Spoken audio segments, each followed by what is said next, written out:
संदीपिनी मुनि के आश्रम में गए हैं भगवान श्री कृष्ण बलराम ना ज्ञान प्राप्त करना। संदीपिनी मुनि के मस्तक पर कहा कि सरस्वती जी कह रही हैं कि सुपात्र है, इसको सारी विद्या दे दो। मतलब संदीपिनी मुनि भी नहीं अपने बस में है, मतलब सारे प्रमाण मिलेंगे आगे। सरस्वती जी आकर है, ये जो आया है ना ये सुपात्र है, इसको अपनी सारी विद्या दे दो। तब संदीपिनी मुनि 64 दिन में 64 विद्या दे दिए। तो गुरु को आदेश होता है कि इसको देना है, इसको नहीं देना है। गुरु भी अपने बस में नहीं है, ऊपर से वो कनेक्शन है और ऊपर से आता है कि फाइल आगे बढ़ाना है कि नहीं बढ़ाना, कि रोक देना है, दाब देना है। गुरु भी अपने बस में नहीं है, क्योंकि उनके ऊपर भी कोई निर्देश करने वाला है। ये भागवत 10वां स्कंद में आएगा कि संदीपिनी मुनि को सरस्वती जी आके करेंगे, सुपात्र है, देते सारी विद्या तो देते ना। ऐसा नहीं कि अपने बस में है कि जिसको बुझाएगा उसको दान कर। तो अलग अलग तरीका है भगवान से मिलने का, जो भी तरीका अपनाओ लेकिन एक तरीका ले लो और वो तुमको मिला देना। अच्छा जब सोचो कि भगवान बार बार कहा जाता है कि भगवान से मिल जाओ, भगवान से मिल जाओ। भगवान से मिल के क्या करोगे भैया? भगवान से मिल के करोगे क्या? भगवान से मिल के सब काम करोगे और 24 घंटा आनंदित रहोगे। यही फायदा है, यही मुक्ति है। तुमसे आनंद तुम्हारा जाएगा नहीं कभी। हर एक कार्य करोगे, जो अभी कार्य कर रहे हैं वही करोगे, लेकिन हरदम आनंदित रहोगे।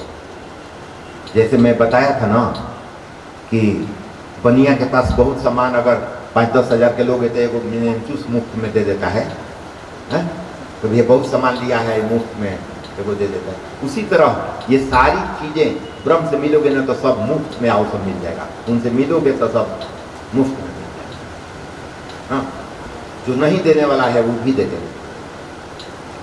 मनुष्य यदि अहंकार को नष्ट कर दे तो वह ईश्वर से दूर नहीं है। केवल अहंकार तुम नष्ट करो ना तो ईश्वर से तुम दूर नहीं हो। पहले ही 4था श्लोक में बता चुके हैं, हे चतुरानंद तुम सृष्टि की रचना करो, लेकिन काल के किसी खंड में तुमको कर्तापन का अभिमान नहीं होगा। यहाँ तो बात बात में हम लोग अभिमान करते हैं कि हई कमवा हमारे चलते बैठा, हई हेजा कदनी हो, जा कदनी हो, जा कदनी आउ हई कोई करे के बाकी बा ना, करने के बाकी है। ये सुने हैं ना कि जब कौरव और पांडव की लड़ाई खत्म हो गई ना, तो युधिष्ठिर राजा के जगह पर बैठ गए तो एक याचक आया कुछ कहने के लिए, कुछ सुनने के लिए। तो कहें कि याचक तुम जो है ना वो कल आना। युधिष्ठिर बोलती है कि कल तुम आना। ये पता चल गया भीम को, क्योंकि युवराज थे वो, धर्मराज युधिष्ठिर राजा थे, तो युवराज इनको बनाया गया था भीष्म को, भीम को। तो ये जब पता चला कि राजा एक याचक आया था तो कहे थे कि कल है तुम आना, तुम्हारी बात पूरी की जाएगी। तो उस शंख उठा के अब फूंक दिए। विजय शंख वाला जो बजा था कुरुक्षेत्र में, उस शंख उठा के फूंकने लगे जोर जोर से। सभी लोग आ गए महल में। ये विजय शंख कौन चीज पर कौन आक्रमण किया था कि विजय शंख बजा रहे हैं? सब कोई आ गया, ये क्या हो गया है? तो सुनो सुनो, कहा भैया काहे शंख बजा रहे हो विजय शंख? ये सब तो करो तो चले गए। कौन आक्रमण किया है राज पर, विजय प्राप्त हुए है? तो हाँ, हमारे राजा जो है ना वो काल पर विजय प्राप्त कर लिए हैं, इसलिए मैं शंख बजा रहा हूं। काल पर विजय प्राप्त कर लिए हैं। तो लोग कहें कि काल पर विजय प्राप्त कर लिए हैं, तो काल पर विजय प्राप्त कर लिए हैं इसलिए मैं शंख बजा रहा हूं। राजा भी आ गए, क्या अनुज ये क्या कर रहे हो? आज तो आप ही न कहे हैं कि एक आचक आया था तो कहे कि कल आना। तो हम सोचे कि आप तो झूठ बोलते नहीं हैं, कल आने के लिए कहे हैं, यानी कि कल आपका आएगा। अब कल जो जानता है कि हमारा आएगा मतलब काल को विजय प्राप्त कर लिया है तो हम अपना शंख बजा दिए। तुरंत कहे कि नहीं भैया उसको बुलाओ, तुरंत फैसला कर देते हैं उसको क्या चाहिए बुलाओ, तुरंत मतलब फैसला करते हैं। ये तो गलती हो गई। तो जरा सोचिए कैसे कैसे, मतलब राजा को ऐसे नहीं कहा जा सकता है। एक कहने का तरीका उनको था, जबकि कह सकते थे राजकुमार थे, लेकिन मर्यादा था राजा का। राजकुमार राजा को आदेश नहीं दे सकते, तो अपना दूसरा तरीका अपनाए उनको सही रास्ते पर लाने के लिए। तो बरियारी नहीं, विवेक का इस्तेमाल करके किसी को सही मार्ग को लाया जाएगा, बरियारी नहीं। तो ये सब उदाहरण शास्त्रों में दिया है, मतलब पुष्टि करा है, ये सब पुष्टि ली जाए, उदाहरण दे दे आपको पुष्ट करेगा कि ये बात सत्य है। वैराग और भक्ति के अभाव में ज्ञान का अनुभव नहीं हो पाता। वैराग और भक्ति अगर नहीं है तो ज्ञान नहीं हो पाएगा। महा ब्रह्मानुभूति के बिना हृदय विशाल नहीं हो पाता। ब्रह्म की अनुभूति जब तक नहीं करोगे तब तक हृदय विशाल नहीं होगा। सब में वही है, सब अपना ही है, ये कैसे होगा? जब अनुभूति करोगे तब। इसलिए साधना करनी पड़ेगी, तप व्रत करना पड़ेगा, नियम से सुनीति के अनुसार चलना पड़ेगा। याज्ञवल्क्य ने कहा, हे मैत्री, मैत्री या याज्ञवल्क्य के संवाद है, इसमें सब खाली संवादे है, इसमें संवाद है। याज्ञवल्क्य ने कहा, हे मैत्री, अपने स्वयं के सुख के हेतु ही घर, पुत्र, पत्नी आदि प्रिय लगते हैं। घर, पुत्र, पत्नी जो प्रिय लगते हैं अपने स्वार्थ के लिए, अपने सुख के लिए।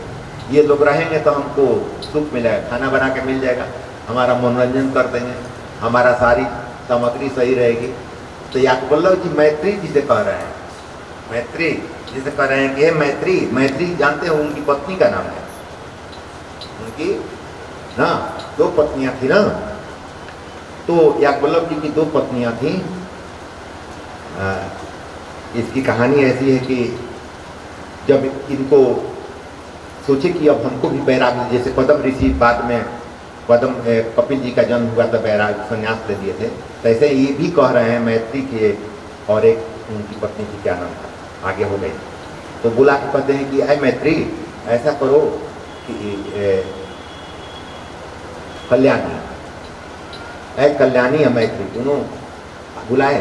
एक कल्याणी का पेशा था कि आश्रम में जो आएगा उसको खाना पीना रहने की व्यवस्था सब देखती थी। अब मैत्री जहाँ ये प्रवचन करते थे वहीं बैठी रहती थी, इनका सत्संग सुनती रहती थी। 2 पत्नियां थी, एक आश्रम के कार्य देखने में उसका मन लग गया था, इनको लग गया था ब्रह्म में मन, इनकी बातें सुनती थी। तो अंतिम में कहते हैं कि मैत्री, दोनों आदमी आओ, दोनों को बुलाए और कहे कि देखो बहुत सारी संपत्तियां हैं आश्रम में, हमको संन्यास लेना है, हम जा रहे हैं संन्यास लेने, तुम लोग दोनों बराबर बांट लो, इस आश्रम की संपत्ति को बराबर दोनों बांट लो, दोनों पत्नियां बराबर बांट लो और हम जाके संन्यास लेते हैं। तो मैत्री कहती हैं कि ये संपत्तियां जो हमको मिलेगा ये क्या देगा? तो कहते हैं कि सुख देगा, जो संपत्ति से ही सुख होता है, सुख मिलेगा तुमको ना, जो इच्छित तुम जो कार्य चाहोगी वो करेगा।